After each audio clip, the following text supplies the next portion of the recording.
time. I won't say how long, Carol, but rest assured you're in excellent hands to learn about interpreting laboratory investigations for fertility from Carol, who is our laboratory director in Edmonton. Carol has over 30 years of embryology and andrology lab experience in the public and private setting, and her main area of interest and expertise is in the cryopreservation and vitrification of gametes and embryos, particularly in surgically retrieved sperm. So I'll ask Carol to go ahead and share your screen. Perfect.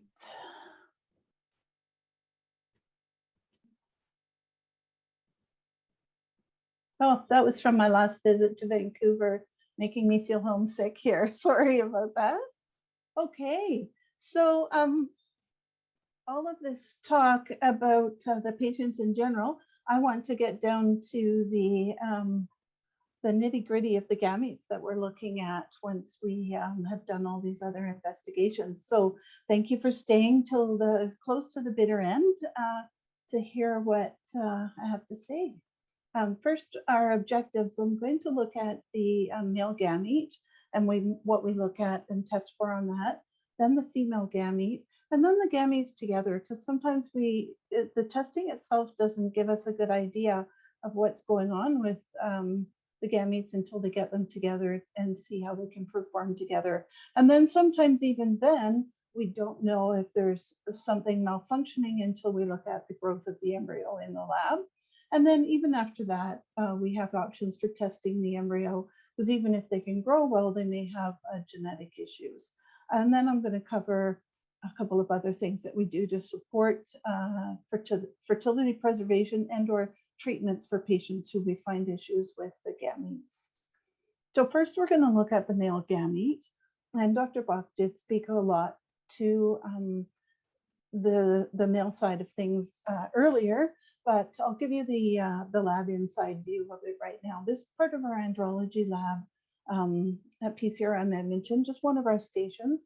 This is where we do our diagnostic tests, like our semen functional assessment, semen analysis, antibody testing, and all of that. We have 3 other stations in this lab with sterile areas where we do intrauterine insemination assessments and sperm freezing and that. So it's we have a big lab for it, and we do, in answer to one of the questions that was posted, we have collection rooms on site with our lab, and we do our semen assessments within 30 to 60 minutes of collection. So we encourage our patients to produce on site so we can get within those parameters.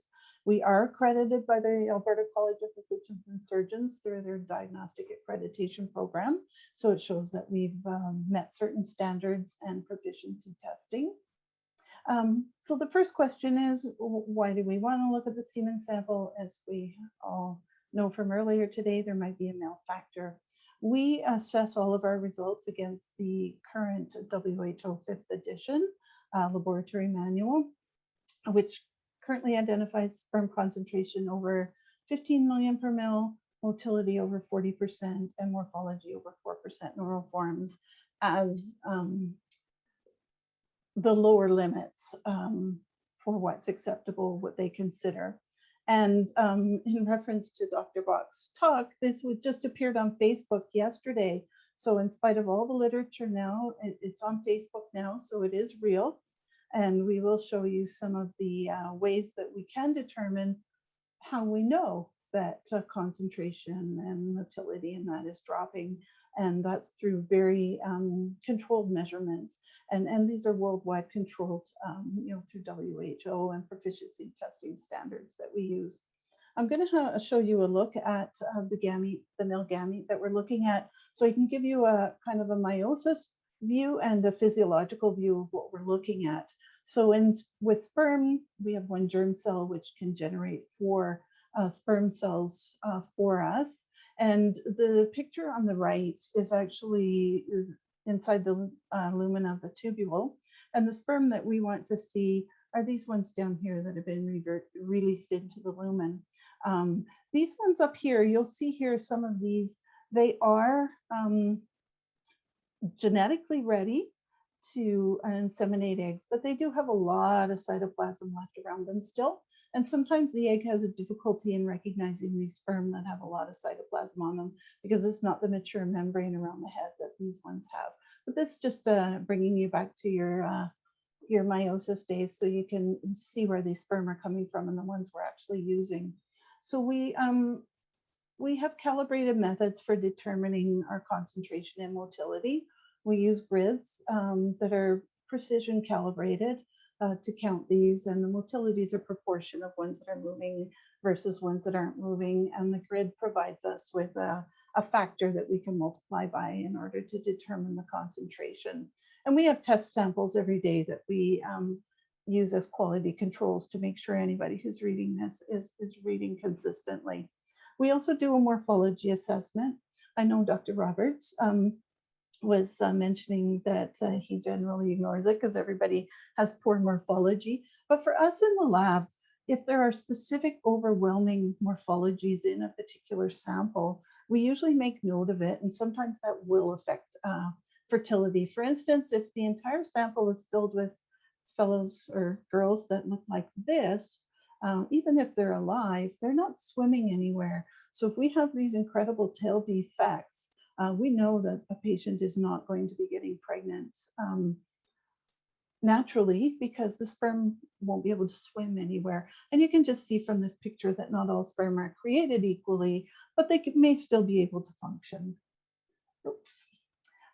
So first I'm going to look at is concentration. So normal is over 15 million per mil. That's per mil. And the question that comes up frequently is, well, how low is low? So if we're in the range of a report that says 10 to 15 million per mil, is that value low? Well, it depends.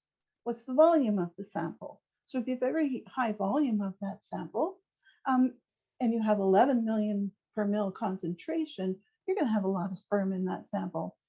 It may contraindicate natural conception because there aren't enough in a specific amount of volume that's making its way to the uterus, but we can take that sample and concentrate it very much, as Dr. Dunn was saying in her talk. We can take that, concentrate it down, and perhaps do an intrauterine insemination and have a lot of sperm going into the uterus. So contrary to that is the volume of the sample low. So same concentration reading, but we have a volume of only 1 mil. So you can see how much difference that makes in the total motile sperm that we have, or the total sperm that we have. So it's important, if the calculation isn't done for you on your semen assessment report, to look at that and see how much sperm is actually in the entire ejaculate. So the first sample could easily be used for intrauterine insemination, like I said. The smaller volume sample could be used for IVF, assuming all the other parameters are normal. But if not, we would move on to ICSI with that. So we look at the next range, 5 to 10 million per mil. Again, is the concentration low? Generally, yes, unless the sample volume is very high. A concentration parameter in this range would have to be interpreted with all the other parameters. Does it have very high motility? Does it have poor or good morphology? Because that will affect, when we wash the sperm, the morphology will affect the recovery of the sperm when we wash it. And an example of a calculation that we do to see if there's enough sperm is if you get a report, like in the example here, where I have 6 million per mil sperm concentration in 2.9 mils, which is a fairly normal volume, but only 32% motility, you only have 5.6 million motile sperm in the total ejaculate. That may be enough for in vivo fertilization, most likely not, and it is at the lower end of what we can process with the recovery that we get for intrauterine insemination. So all these numbers together do actually matter. Then we get down to the lower values, less than 5 million and less than 1 million. And usually with the fellows with these assessed ejaculates, they're going to require further investigations, like Dr. Bach was talking to earlier this afternoon. Karyotype, microdeletions on the Y chromosome, hormone levels, scrotal ultrasound, and see what's going on to make that volume so low. So basically, concentration isn't a definitive parameter of, well, do I have enough sperm, or is my sperm going to work or isn't it? It's a parameter of, is there enough? So you have to look at all those parameters together. And an example of that is when we wash for IUI or wash sperm for ART treatment, the average wash recovery is 25%. So if we want to have 10 million motile sperm, which is our gold standard minimum for IUI, we're going to have to start with 40 million motile in the ejaculate. So, and that's for a good IUI. For an IVF sample, we need at least 100,000 motile sperm per 5 or 6 eggs that we collect. That's based on a wash recovery of 25%. So, but we still need at least 1 to 2 million motile sperm in the ejaculate in order to do standard IVF. So it still can be quite a bit of sperm, and all the other parameters have to be normal. So on to motility, which is one of the other main criteria that we assess. Normal is 40% or above. And as Dr. Roberts was talking to as well, this is not a predictive value for fertilization or pregnancy. It's a measure of a risk of failed fertilization. So if you have over 40% motility, the risk of failed fertilization is probably lower. If you're, if it's lower. So if it's over 40%, we usually recommend for IUI, assuming the concentration is high enough, or standard IVF if the concentration isn't high enough, but all the other parameters are normal, so over 40%. And back in the days before we had ICSI, we actually intuitively knew this, that as soon as we saw a sample below 40%, we knew we were at much higher risk of failed fertilization, just anecdotally, because it always happened. So therefore, that leads to my last comment about motility less than 40%. Increases the risk of fertilization failure, either in vivo, so you can extrapolate these results to a patient who's trying to conceive on their own, or in vitro. It doesn't mean it can't occur, but we're in a range where it's more likely to occur. And if it's below 40%, we usually recommend for ICSI. Morphology. Normal forms, the lower limit is 4%. Again, it's not a predictive parameter for fertilization or pregnancy. If it's less than 4% normal forms, and then this feeds to what Dr. Roberts was saying, it doesn't mean that fertilization can't occur naturally, but it might mean that there's an increased risk of fertilization failure, particularly if there's one specific morphology defect that's interfering with the entire population. We also do a TZI calculation. It's controversial. It just tells you how many defects you have per defective sperm. If this is really high, you know that your sperm have multiple defects per sperm, and the likelihood of it fertilizing an egg is quite low. So I'm going to try and tell why morphology is important, but this is, again, for specific overriding high numbers of a certain defect. So if we have a high numbers of defects in our acrosome, this is the surface where the binding to the oocyte occurs. So if we have more immature sperm, like in my little cartoon drawing I showed earlier with a lot of cytoplasm around them, and we assess this in morphology, they're not going to be able to bind to the sperm because the acrosome that needs to bind is covered by all this cytoplasm. So that could interfere. The nucleus is a very condensed amount of DNA, and it's condensed with protamine instead of histone. Sometimes we can visually see this with a lot of vacuoles inside the head. It might mean that your DNA isn't as compacted as it could be. The centriole, which is located at the top of the midpiece. So if you have a midpiece defect in this area where it's very thin, you might be missing the centriole. And we know that's important in the first cleavage of the fertilized oocyte. And again, this is in vivo as well as in vitro. The mitochondria are at the top in the midpiece. So if the midpiece is quite thin, we also might be lacking in some mitochondria that the sperm needs for propulsion. So if the sperm is quite slow or lethargic or very thin in that area, they might not have the natural ability, especially in vivo, to swim from the vagina through the cervix, up the uterus, and through the fallopian tube. And again, the flagellum for sperm propulsion. If it's kinked or coiled, the sperm isn't going there anywhere. It's basically directionless. And in vivo fertilization isn't going to work if we have the entire population with this defect. And I'm just going to show you some visual defects here of what we see with the stain. Number 2 shows the vacuoles in the heads. Number 1 shows the some thickened mid pieces. And number 3, where we can't see an acrosomal area on the top of that sperm, it's all one color, whereas the other sperm, you can see a cap on top that's a lighter color. Again, some more defects here. These 2 here, if we see a lot of these in a sample, we know the sperm isn't going to be swimming anywhere too quickly. So we know right away that a sample like this is probably not going to work very well in vivo. And here you can see a thin midpiece, what I was talking about, where you might be lacking in some mitochondria for propulsion, and perhaps a centriole is needed in that part of the midpiece. Another test that we do if we find very low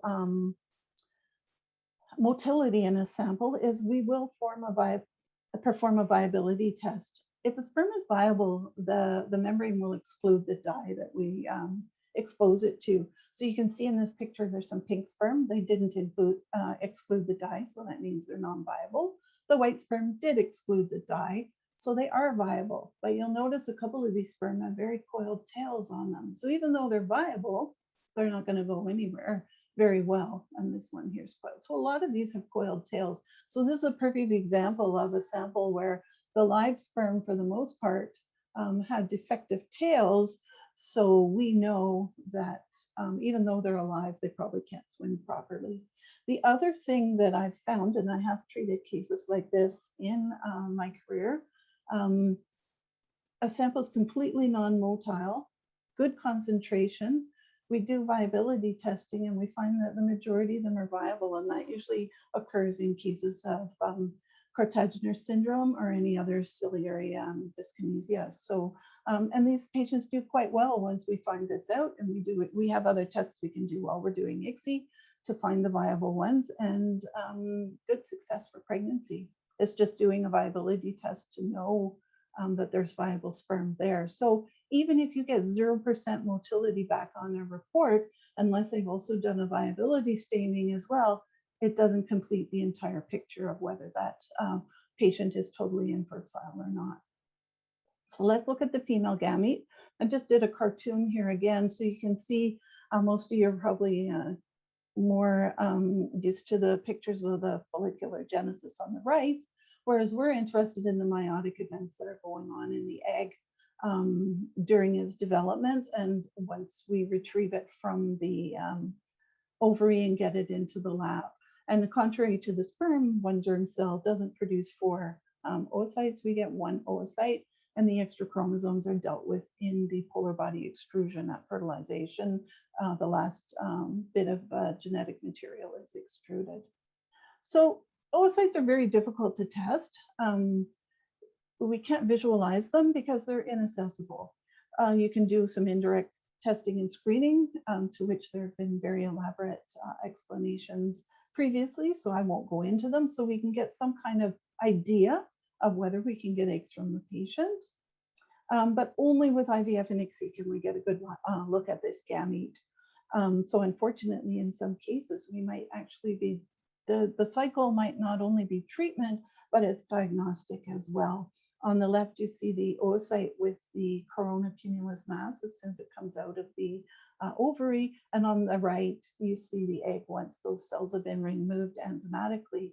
And it's a nice, good, healthy looking egg with its polar body right up here and a nice zona pellucida around it. Now, having said that, once we do get a look at the eggs, we can see that not all eggs are created equally. On this oocyte here has a few little speckles in it. We usually call those refractobodies.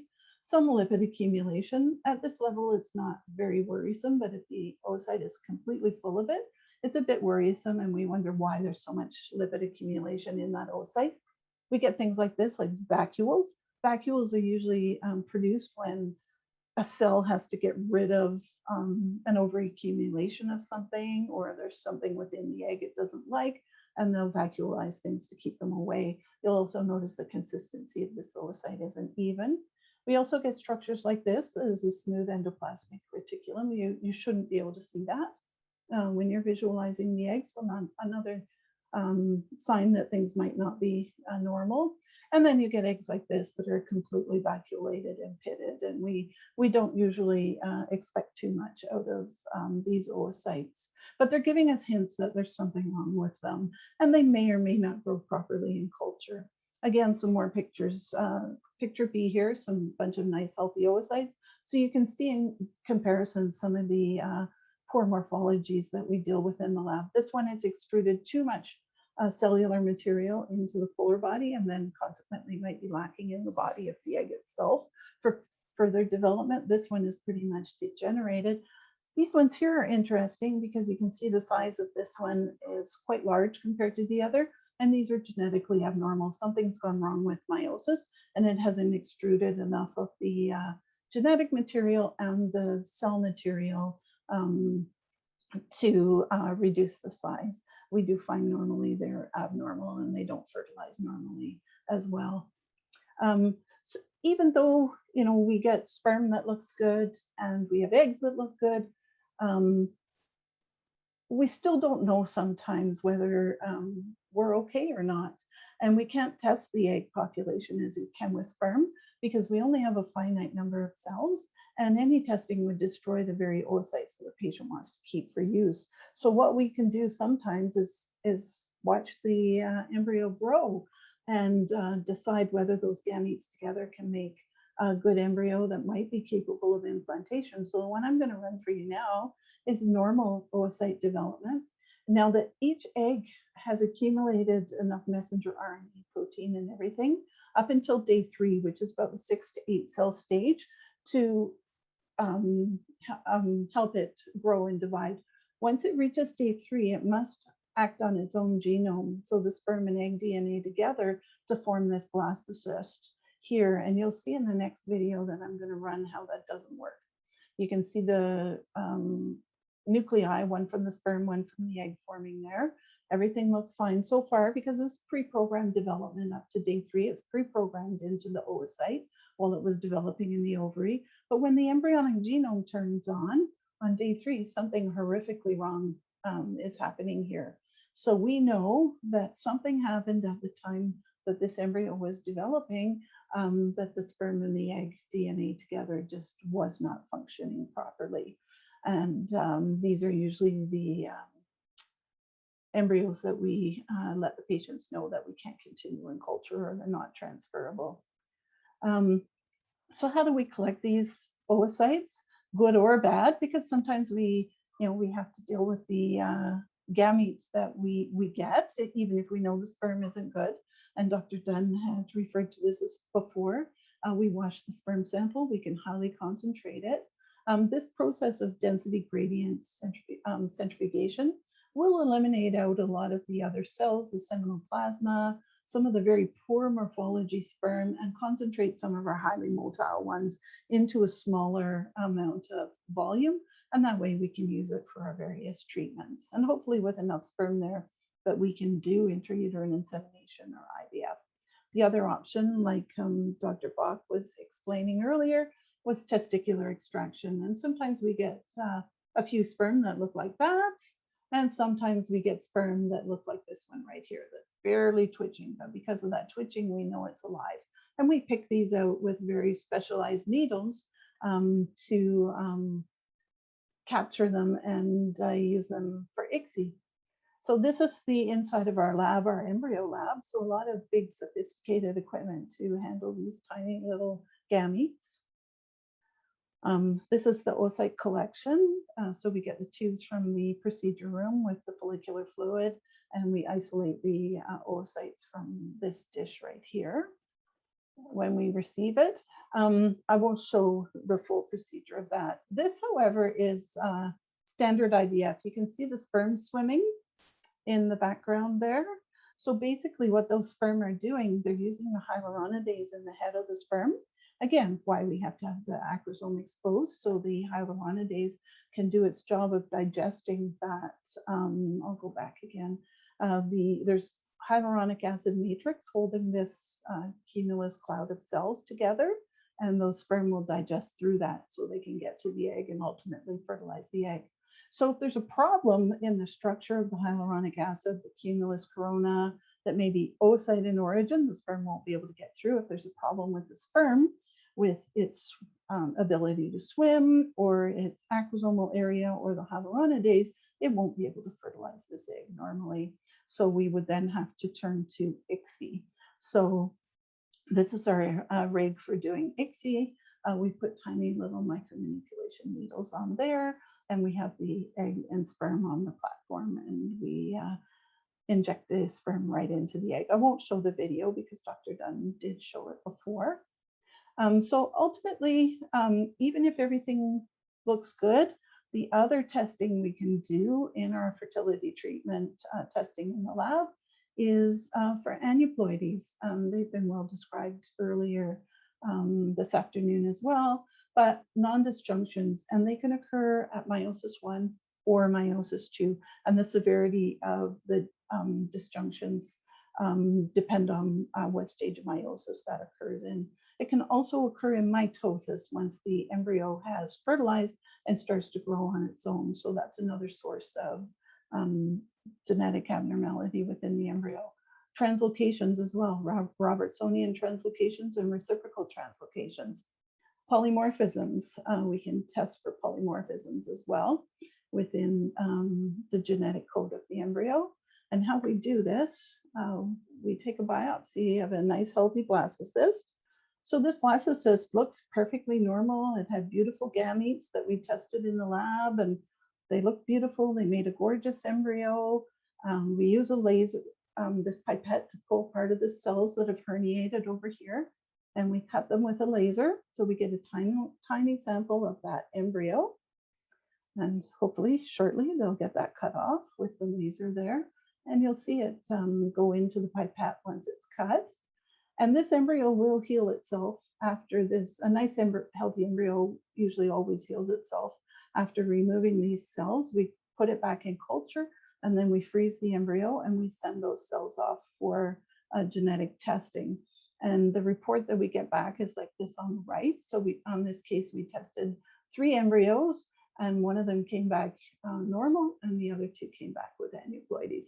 These people were just testing for aneuploidy and not any other genetic conditions. Does it work? So even with gametes that we've seen that are perhaps not as good to get a patient pregnant in vivo or through natural conception, they come to us for help. We can do IUI with the partner sperm by either concentrating the sperm down, bypassing any cervical issues in the female patient.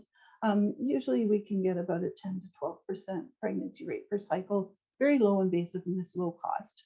IUI with donor sperm, if the patient doesn't have is azospermic, very poor sperm, or same-sex female couples, they can acquire donor sperm, and we get about a 20 to 25% pregnancy rate per cycle. It is also low invasive, low cost, but there is the cost of the donor sperm to come in, and multiple vials, because it obviously doesn't work for a lot of people the first time.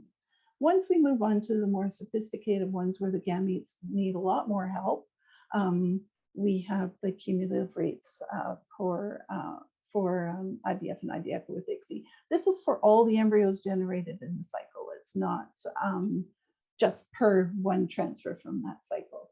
And this is the biggest misconception that our patients have. If we've seen that your sperm is very poor and your eggs are very, very poor, we can generally not get this. And we can't turn these into good gametes that can make this. So in order to help these patients who can't make good embryos because they have very poor gametes, we have anonymous donor gametes, eggs and sperm that they can choose to use if they're acceptable. We also have a directed donor program. And just as an aside, we also do gamete cryopreservation for the patients listed there. And thank you so much for your attention. And I hope I've sent everybody home with at least one good idea from the talk, and I hope you enjoy the rest of your afternoon. Thank you. Thank you. Thank you, Carol. That was really informative and so insightful in terms of how we look at gametes and how much magic is going on in the lab. So because